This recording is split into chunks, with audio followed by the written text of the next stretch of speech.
तर नमस्कार मित्रांनो, स्वागत आहे तुमचं पुन्हा एकदा बिग बॉस मराठीच्या घरातील लेटेस्ट न्यूज सोबत. तर मित्रांनो, आज घरातून एक महत्त्वाची बातमी येत आहे. बिग बॉसने घरवाल्यांना एक दिवस पहिले धक्का दिलेला आहे. तर नेमकं काय झालेलं आहे घरामध्ये तर सांगतो. त्याआधी व्हिडिओला लाईक आणि चॅनलला सबस्क्राईब नक्की करा. तर मित्रांनो, बिग बॉसने फिनालेच्या एक दिवस अगोदर एक खूपच धक्कादायक गोष्ट सांगितलेली आहे.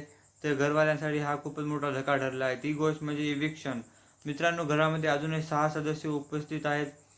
जान्हवी, अंकिता, सूरज, अभिजित, निक्की आणि डीपी दादा. तर मित्रांनो, 6 सदस्य फिनालेमध्ये जाऊ शकत नाही ते आपल्यालाही माहीत आहे. कोणते टॉप 5 फिनालेमध्ये असतात, त्यापैकी एक जण बाहेर झालेला आहे मित्रांनो. ही खूपच मोठी अनाऊन्समेंट फिनालेच्या एक दिवस पहिले सांगितलेली आहे. इथंपर्यंत येऊन कोणाला बाहेर जावेसे तर नक्कीच वाटणार नाही. तर बाहेर गेलेले आहे ते म्हणजे जान्हवी मित्रांनो.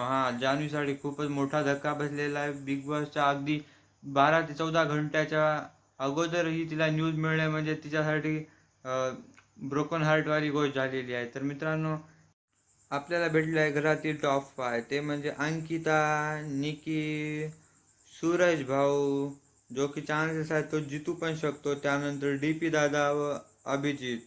तर मित्रांनो, तुम्हाला काय वाटते, कोण जिंकेल यावेळेस बिग बॉसची ट्रॉफी? कोणाचे नशीब उजळणार आहे? तर कमेंटमध्ये नक्की सांगा. तर तोपर्यंत भेटूया पुढच्या व्हिडिओमध्ये. व्हिडिओ आवडला असेल तर लाईक नक्की करा. बाय.